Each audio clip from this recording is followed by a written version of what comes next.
और जैसे धनुष दिया परशुराम जी ने, देता चापया तू ही चढ़ी गया, देता चापया तू ही पड़ा। धनुष हाथ में आया, राम जी के हाथ में आते उसकी डोरी अपने आप धनुष पर तन गई। जब परशुराम जी ये दृश्य देखे तो विस्मृत हो गए, अरे ये तो भगवान है, मैं भ्रम कर गया।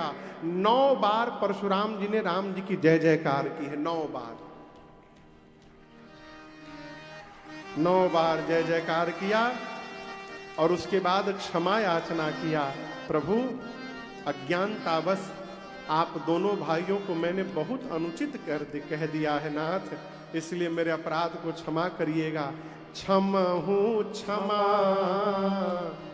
मंदिर दो भ्राता,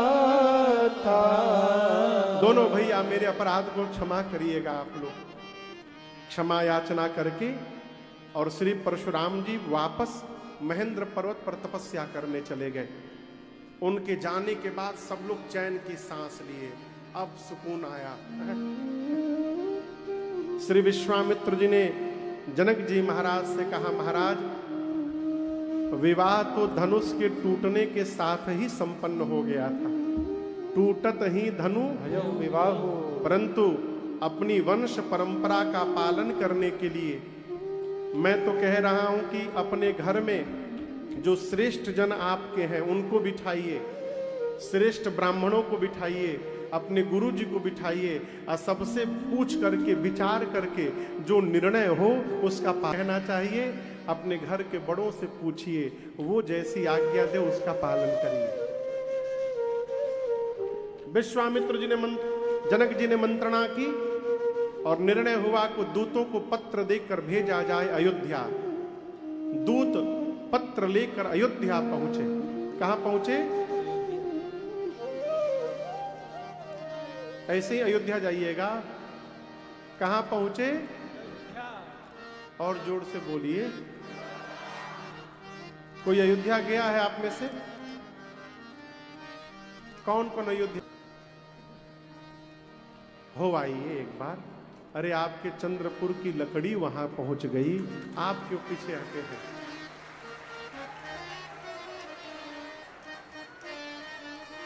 आप सोचिए उस लकड़ी का क्या भाग्य होगा। आप ये दर्शन करिए, उस लकड़ी के बीज इस चंद्रपुर के वन में इसीलिए गिरे थे कि वृक्ष बनेगा और उससे राम मंदिर के दरवाजे बनाए जाएंगे। कितना पुण्य होगा उस बीज का हो जो भगवान की सेवा में लग गया हो, है? तो चंद्रपुर का लकड़ी पहुंच गया, चंद्रपुर के लोग बाकी रह गए। निकलिए निकलिए, ले चल अपनी नागरिया। राम जी से मेरे प्रार्थना करिए, ले चल अपनी नागरिया, अवध बिहारी सांवरिया, अवध बिहारी सांवरिया, ले चल अपनी नागरिया, ले चल अपनी नागरिया,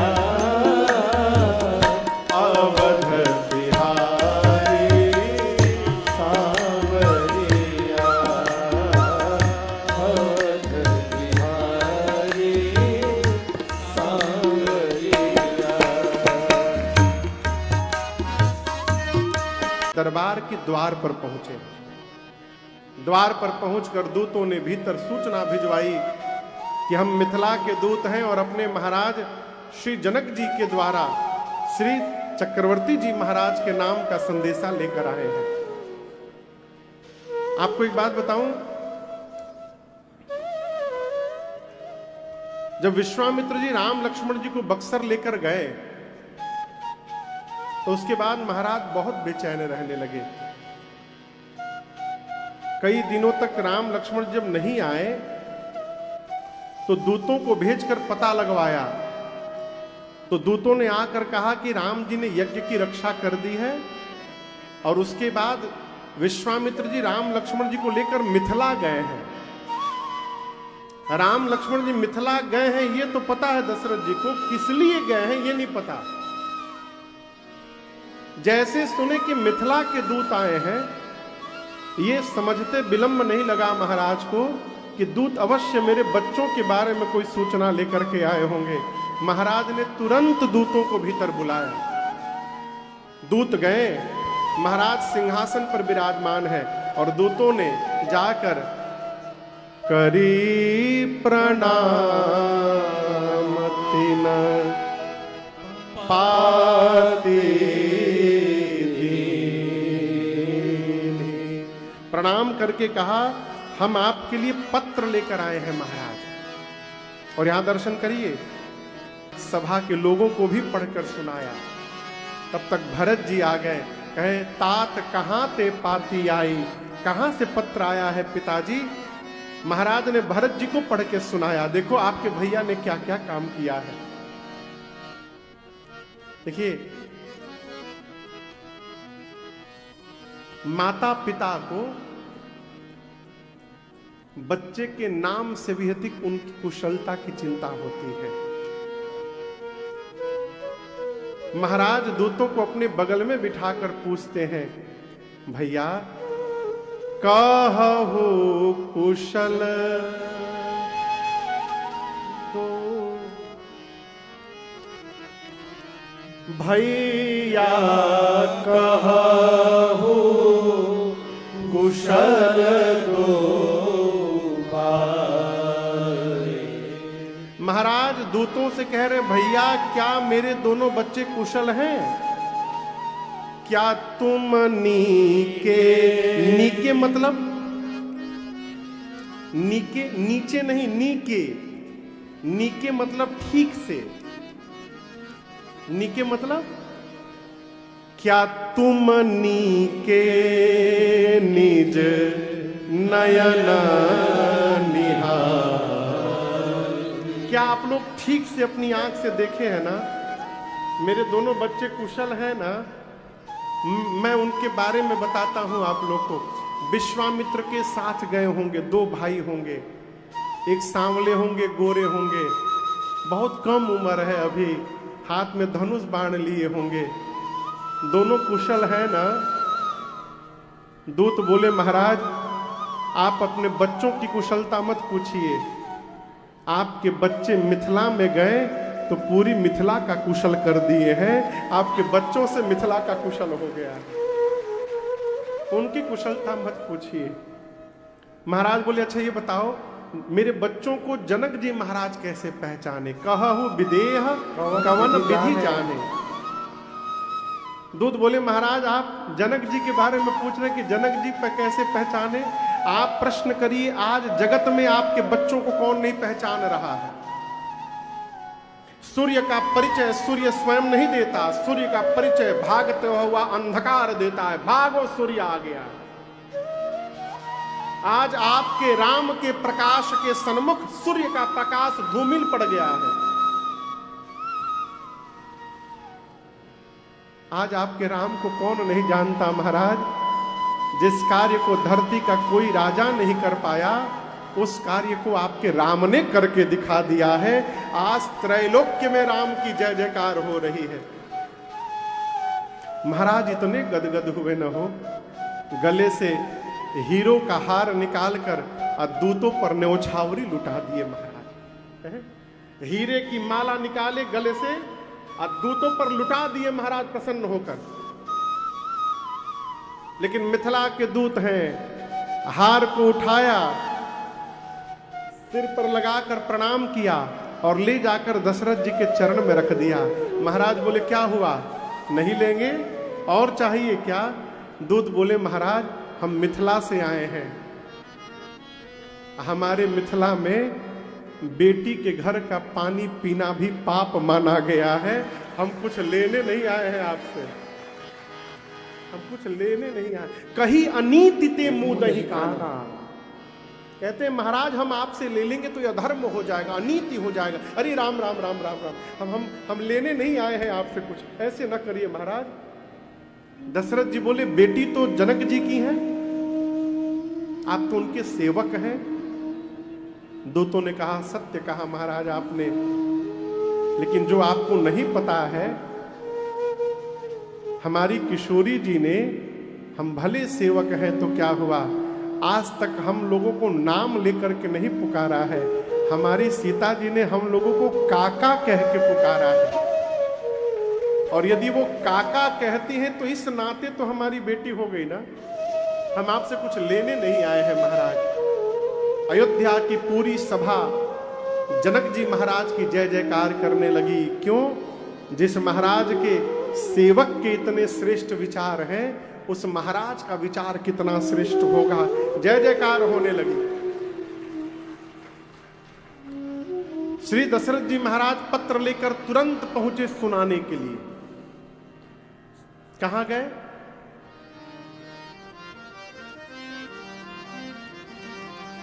आप लोग बोलिए कहां गए होंगे? गुरु जी के पास गए।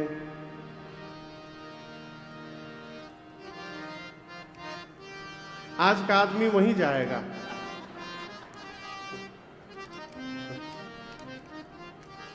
महाराज कहां गए? गुरुदेव भगवान के पास। जानते हैं क्यों? दशरथ जी महाराज सोचने लगे कि मैं तो मना कर दिया था राम को नहीं दूंगा। जब विश्वामित्र जी मांगने आए थे, साफ मना कर दिए। राघव को मैं न दूंगा, राघव को मैं न दूंगा। मुनिनाथ मरते मरते, मुनिनाथ मरते मरते, मेरे प्राण ना रहेंगे, मेरे प्राण ना रहेंगे। यह दान करते करते, यह दान करते करते, राघव को मैं न दूंगा। साफ मना कर दिया महाराज ने कि मैं राम को नहीं दूंगा, नहीं दूंगा, मैं राम को नहीं दूंगा। उस समय गुरुदेव भगवान श्री वशिष्ठ जी ने समझाया था, महाराज राम को विदा करिए। क्यों? आपके राम यज्ञ के प्रसाद हैं, यज्ञ के कारण आपको पुत्र की प्राप्ति हुई है, और विश्वामित्र जी उसी यज्ञ की रक्षा के लिए राम को मांग रहे हैं, इसलिए आप मना नहीं कर सकते, आपको देना पड़ेगा राम। तो महाराज सोचने लगे कि यदि उस दिन गुरुदेव भगवान मुझे न समझाए होते तो मैं राम को न देता, राम को न दिया होता तो आज दशरथ के जीवन में सौभाग्य कहां से आया होता।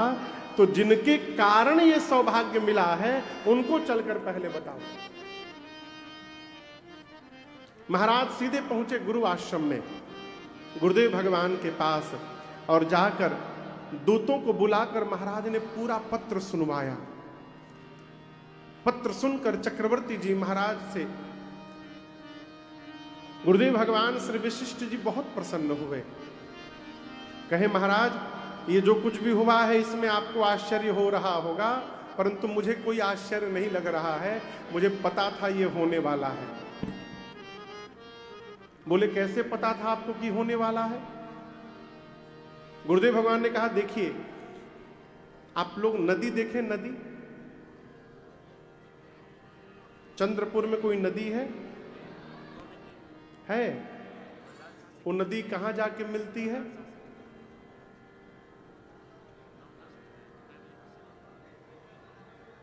किसी को नहीं मालूम।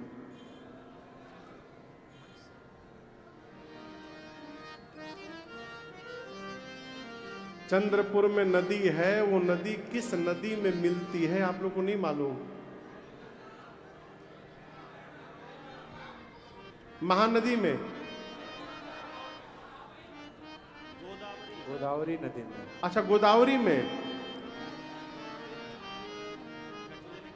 अच्छा बैनगंगा, बैनगंगा, बैनगंगा कहाँ मिलती है?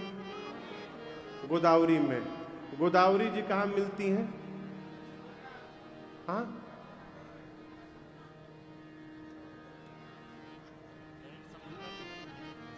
गोदावरी जी कहाँ मिलती हैं? किसी नदी में मिलती है कि समुद्र में सीधे मिलती है? सागर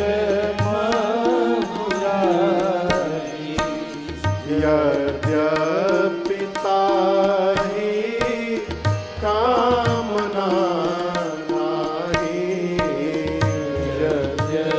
पिता ही कामना नाही।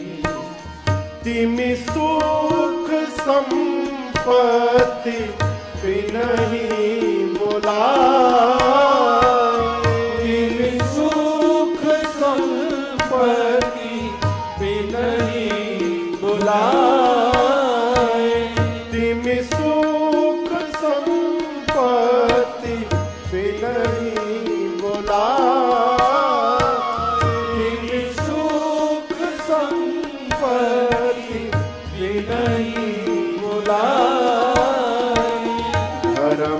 धर्मशील पहि जाहि सुहाए, धर्मशील पहि जाहि सुहाए, धर्मशील पहि जाहि सुहाए, धर्मशील पहि जाहि सुहाए।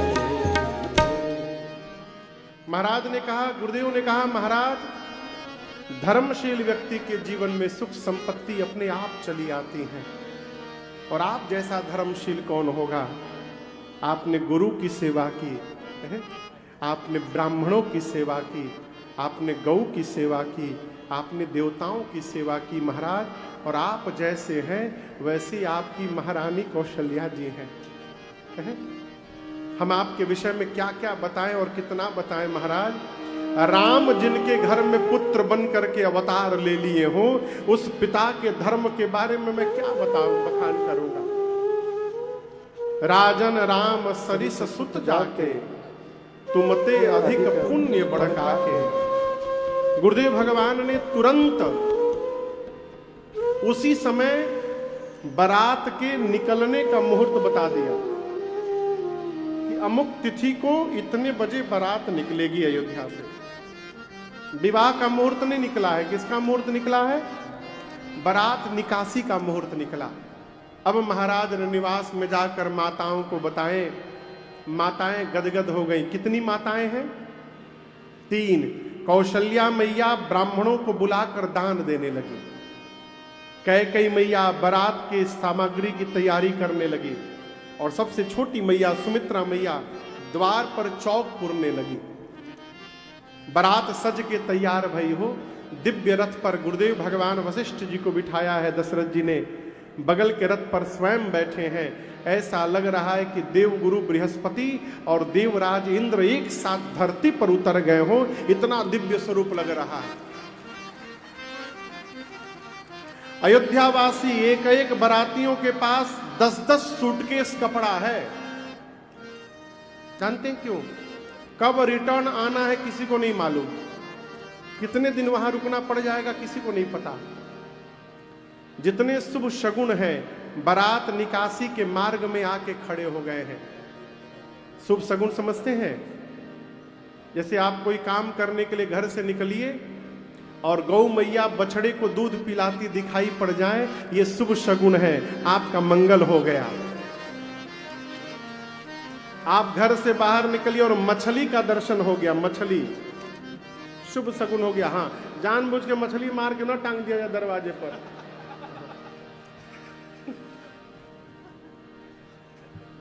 हाँ, हाँ, मतलब मुहूर्त बनाने के लिए मछली मार के दरवाजे पर बंधन मार लगा दिए।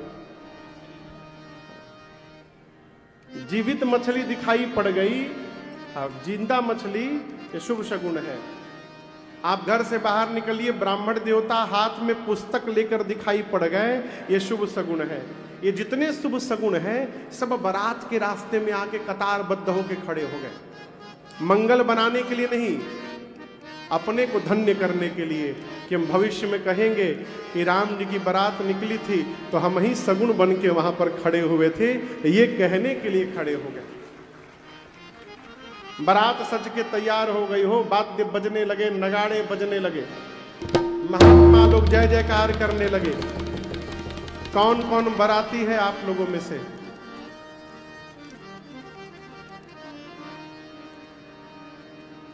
तो बाराती लोग तैयार हो जाएं, बारात चल रही है। श्री राम जी की अजब बारात अवध से मिथिला चली।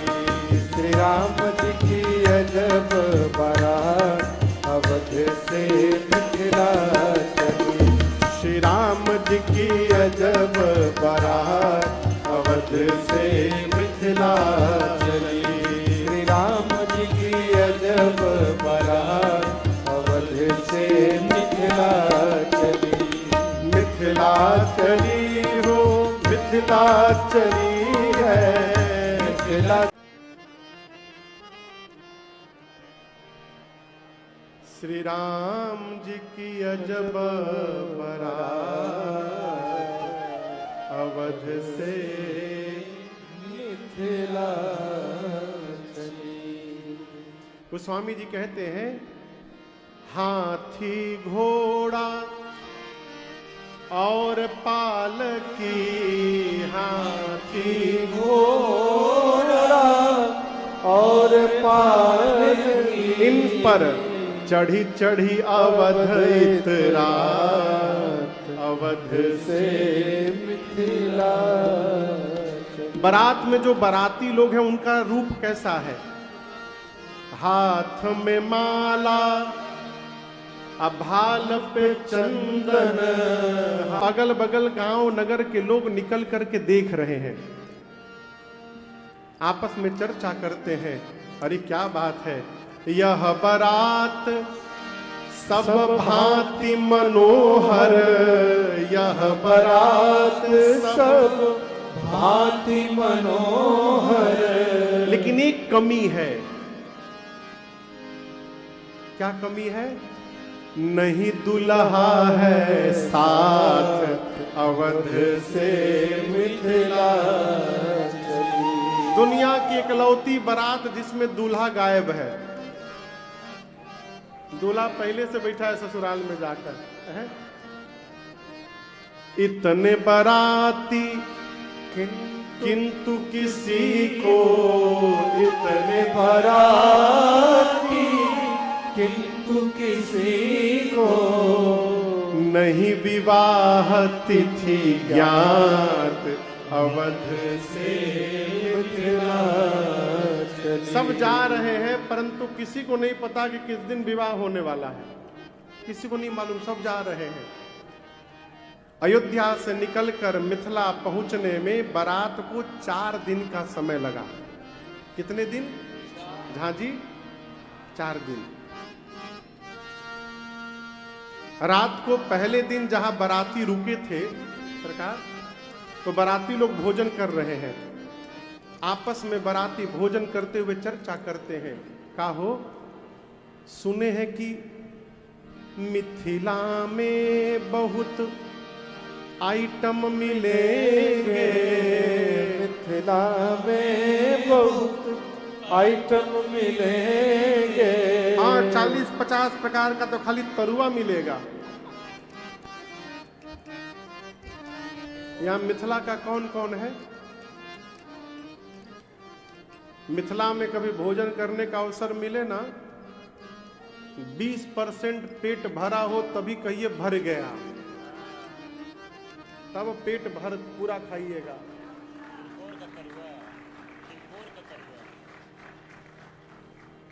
नहीं तो जब पूरा भोजन के बाद रसगुल्ला गुलाब जामुन आवत है,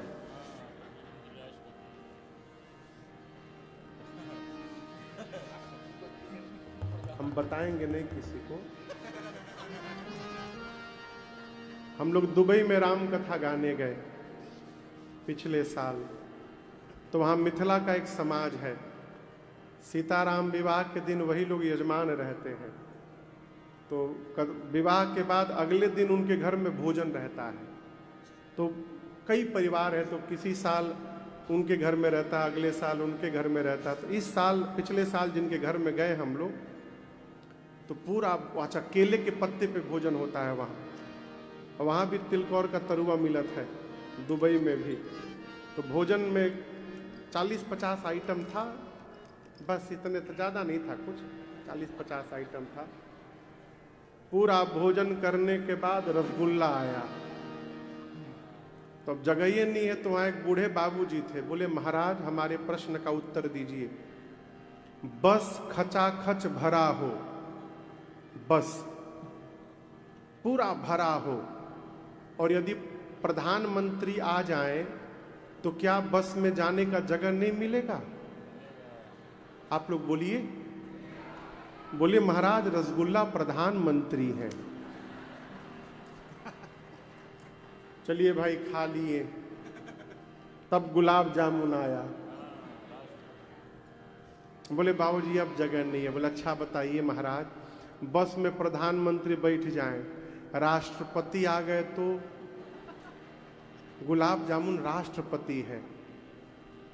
हमारे उत्तमानंद जी इतना बड़ा गिलास रसगुल्ला के रस को गार गार के, इनको कहा गया जब तक गिलास रस से भरी न जाए तब तक उठना नहीं है। हाँ भर दिए।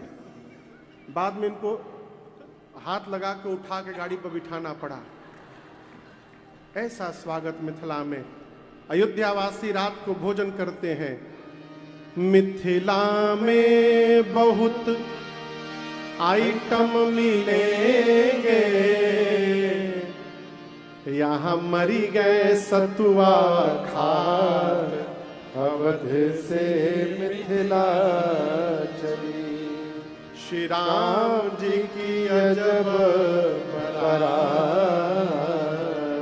अवध से मिथिला चली। बाबा कहते हैं एहि बेधि कीन्हा बरात पयाना, एहि बेधि कीन्हा बरात पयाना, हय गय गाजहि हने निशाना, हय गय गाजहि हने निशाना, आवत जानी भानुकुल के तू, आवत जानी भानुकुल के तू, सरितनि जनक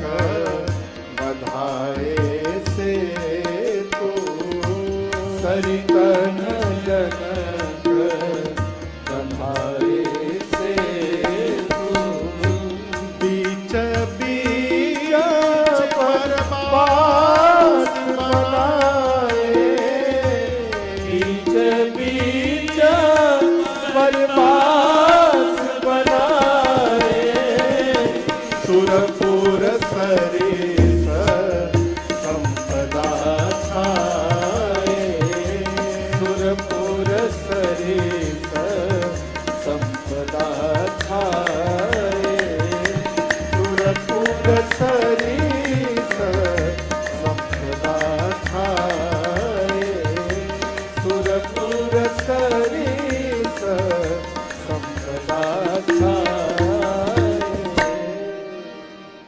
बारात पहुंची है मिथिला में। श्री जनक जी महाराज ने भव्य स्वागत किया है चक्रवर्ती जी महाराज का।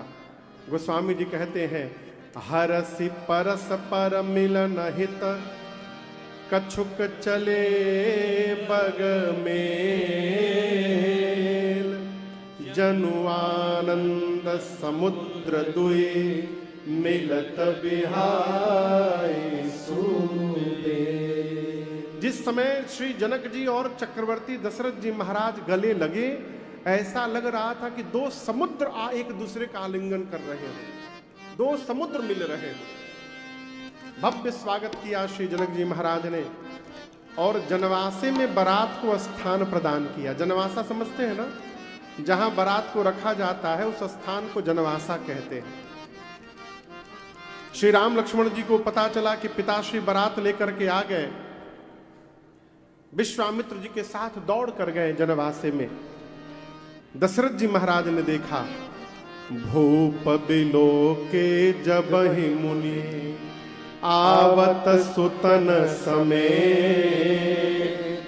उठे हरसी सुख सिंधु महू चले था।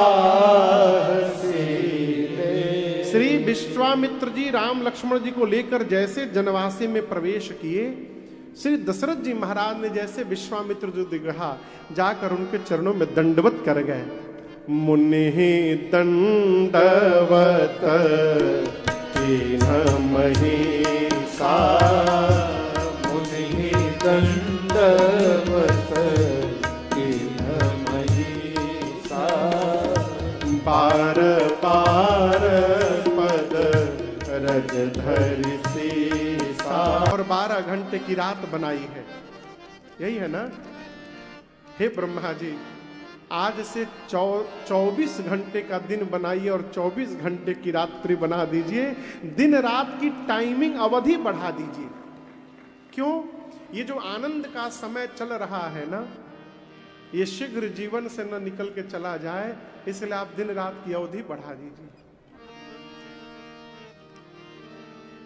मिथिलावासी जहां तहां बैठकर प्रशंसा करते हैं कि देखिए धरती पर आज जनक जी और दशरथ जी से भाग्यशाली दूसरा कौन होगा।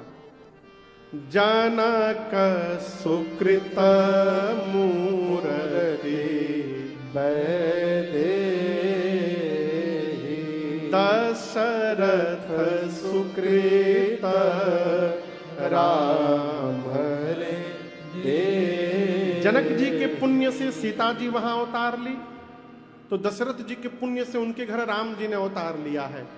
हम तो कहते हैं उनके जैसा शंकर जी की उपासना करने वाला न धरती पर आज तक कभी कोई हुआ, न है, न भविष्य में होने वाला है। जनक जी और दशरथ जी से भाग्यशाली धरती पर दूसरा कोई नहीं है। एक ने कहा कैसे नहीं है, कैसे नहीं है दूसरा कोई? उसने कहा कौन है भाग्यशाली? उस व्यक्ति ने कहा कि देखो, जनक जी और दशरथ जी भाग्यशाली हैं कि नहीं हैं ये वो लोग जाने, परंतु हम लोग बहुत भाग्यशाली हैं कि मिथिला में शरीर मिला और इसी आंखों से हम लोग सीताराम जी के विवाह का दर्शन करने वाले हैं। हमसे भाग्यशाली दूसरा कोई नहीं। सब अपने सौभाग्य की प्रशंसा करते हैं। इधर रनिवास में सीता मैया की सखियां आपस में बात करती हैं। पता चला है कुछ? एक ने पूछा क्या? एक सखी बोली कि जैसे विश्वामित्र जी के साथ 2 आए थे। 2 कौन? हाँ, जैसे विश्वामित्र जी के साथ 2 आए थे ना, बारात में भी 2 आए हैं। एक ने कहा मुझे तो पता चला है कि उनमें भी एक सांवला है और एक गोरा है। एक सखी बोली तुम सांवले गोरे तक अटकी हो, मैं तो नाम भी पता करके बैठी हूं। सांवले का नाम भरत है, गोरके का नाम शत्रुघ्न है। एक सखी बोली इसके आगे का मैं बता सकती हूं। बोले बताओ। बोली विश्वामित्र जी के साथ जो दोनों आए थे, बारात में जो दोनों आए हैं, ये चारों खास अपने भाई हैं, खास अपने भाई हैं। सखियां सुनी कि चारों भाई हैं। सखियां तुरंत आंचल फैलाकर ब्रह्मा जी से भीख मांगती हैं कि हे ब्रह्मा जी, यदि चारों भाई हैं तो आप कुछ करिए। बारात भले एक की आई हो, लेकिन मिथिला में चारों भाइयों का विवाह संपन्न हो जाए, यहां से कोई कुंवारा न जाने पाए। सखियां कहती हैं उपमान को कह दास तो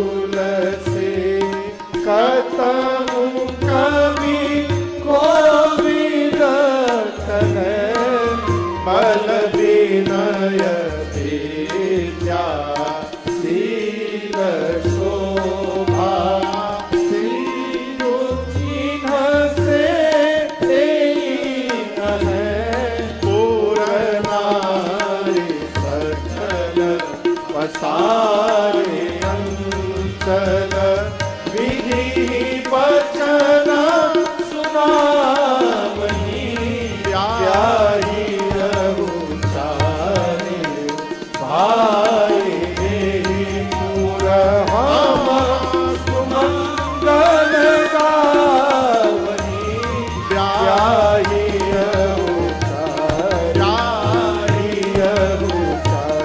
प्यारी रघुचारी भाई देहि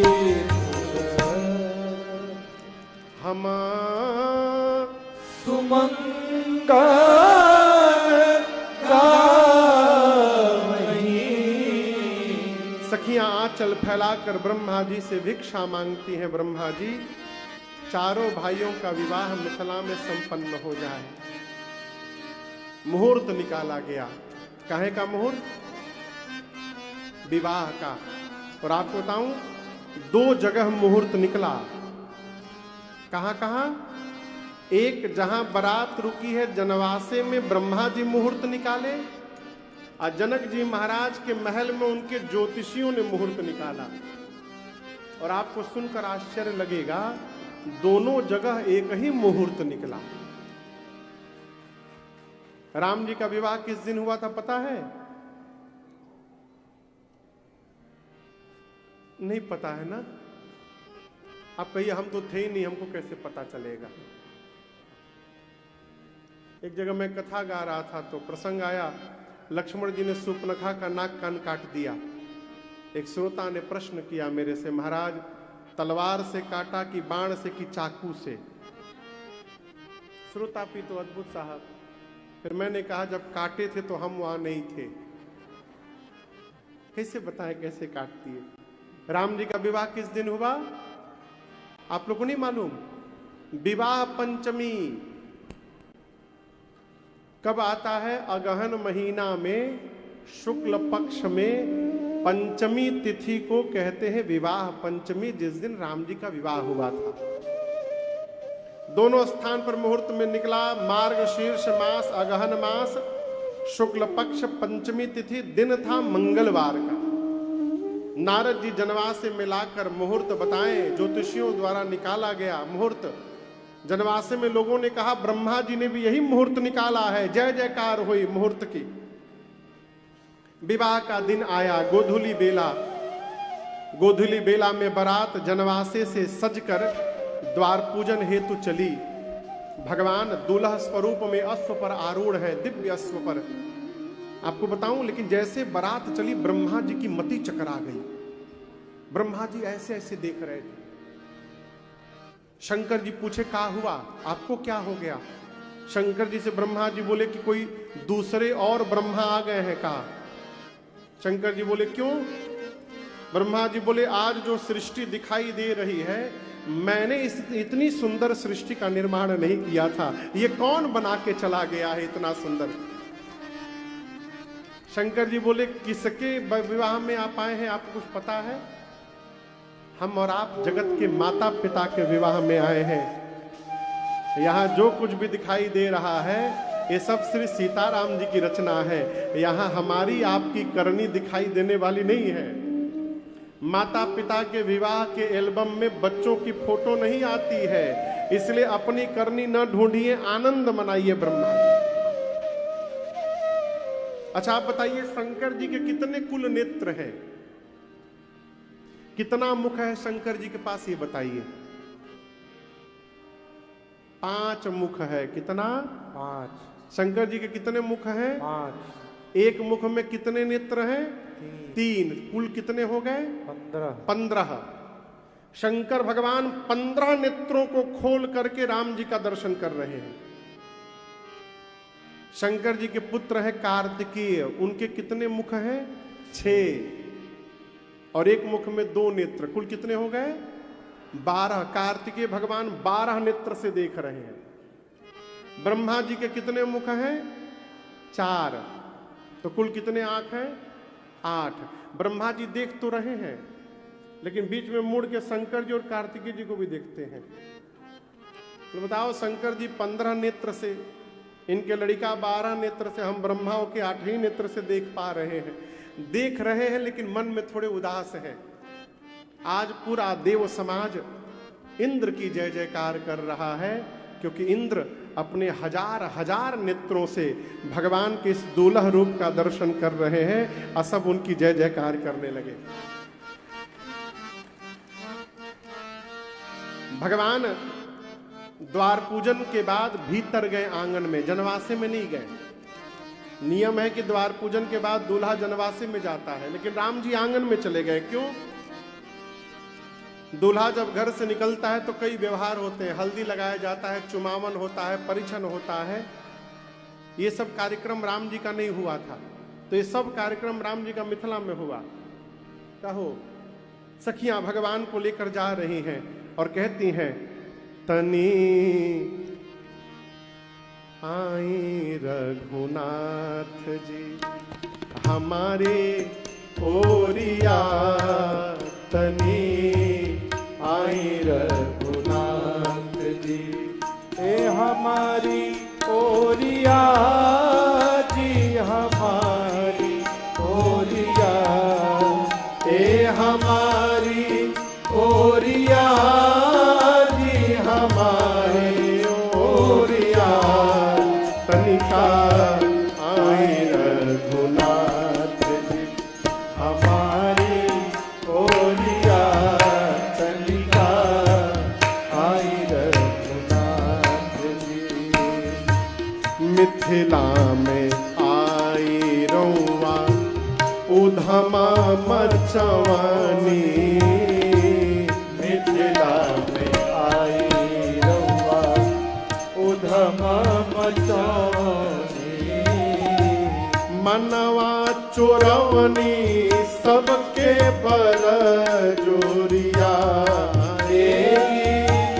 मनवा चोरौनी सबके बर जोरिया, तनिका आई रघुनाथ जी हमारी ओरिया, तनिका आई रघुनाथ जी।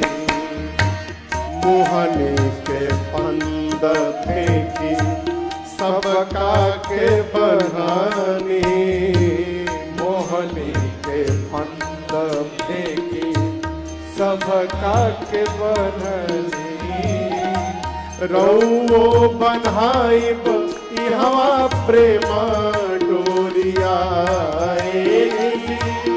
रउओ बन्हाइब इहवा प्रेम डोरिया, तनिका आई रघुनाथ जी हमारी ओरिया, तनिका आई रघुनाथ जी ए हमारी ओरिया जी, हमारी ओरिया ए हमारी ओरिया जी, हमारी ओरिया तनिका देखी रघुनाथ जी हमारी ओरिया, तनिका आई रघुनाथ जी।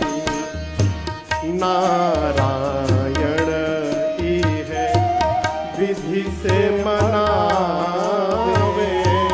नारायण विधि से मनावे, युग युग जिए ई बगल जोड़िया,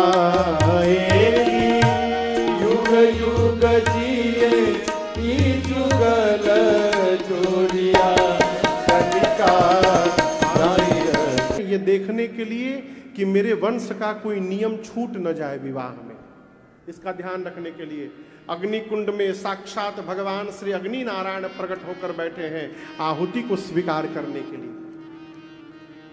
सखियां मेरी मां को लेकर के आई, प्रभु विराजमान है। मुनियों ने सबसे पहले गणपति भगवान का पूजन करवाया। गणपति भगवान के पूजन के बाद आचार करि गुर गौरी गणपति मुदित विप्र पूजा वहीं सुर प्रगति पूजा लेहि देहि असीस अति सुख पावहि। आपको बताऊं, सामान्यतः समाज में विवाह के समय सुपारी पर रक्षा सूत्र लपेट कर गौरी गणेश बनाया जाता है। जी सरकार ना, सुपारी के ऊपर रक्षा सूत्र लपेट करके गौरी गणेश बनाया जाता है। राम जी के विवाह में ऐसा नहीं हुआ। आसन रखा गया, सिंहासन। जिस देवता का वेद भगवान आवाहन करते थे, उस सिंहासन पर वो देवता साक्षात प्रकट हो जाते थे।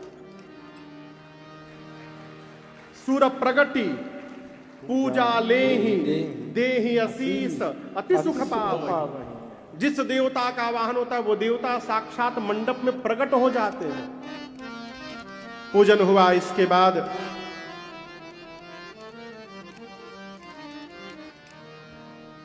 अच्छा, कहां विराजमान है? हमारे आपके मध्य जिला पुलिस अधीक्षक एसपी साहब श्रीमान श्री सुदर्शन मुमक्का जी उपस्थित हैं। बहुत बहुत स्वागत आप।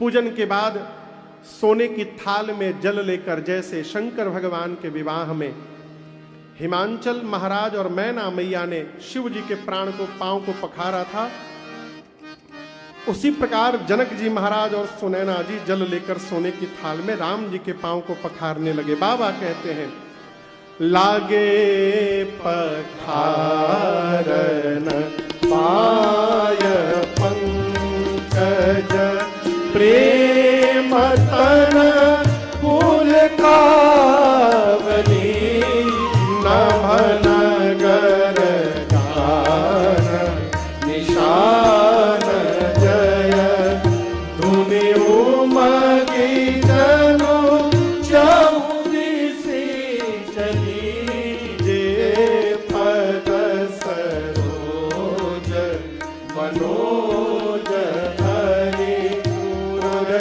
जाति विधि के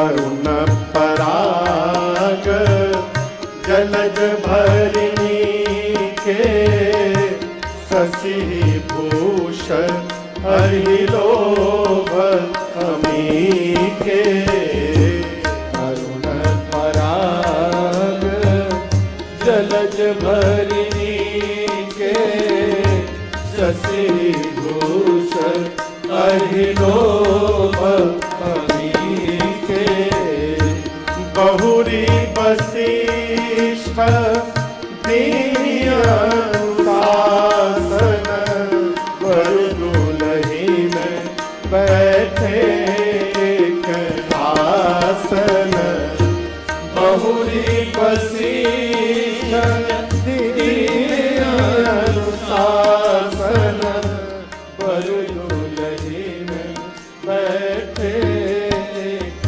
आसन। जैसे प्रभु ने मां के मांग में सिंदूर अर्पित किया है, पूरी सृष्टि बोली, बोले सियावर रामचंद्र भगवान की जय, बोलिए दुल्हा सरकार की जय, बोलिए दुल्हन महारानी की जय। धरती आकाश सब जगह वाद्य बजने लगे, जय जयकार होने लगा। गुरुदेव भगवान ने आज्ञा दी कि सिंदूर दान के बाद अब दूल्हा दुल्हन दोनों एक आसन पर विराजमान होंगे। सीता मैया जाकर प्रभु के निकट बैठ गईं।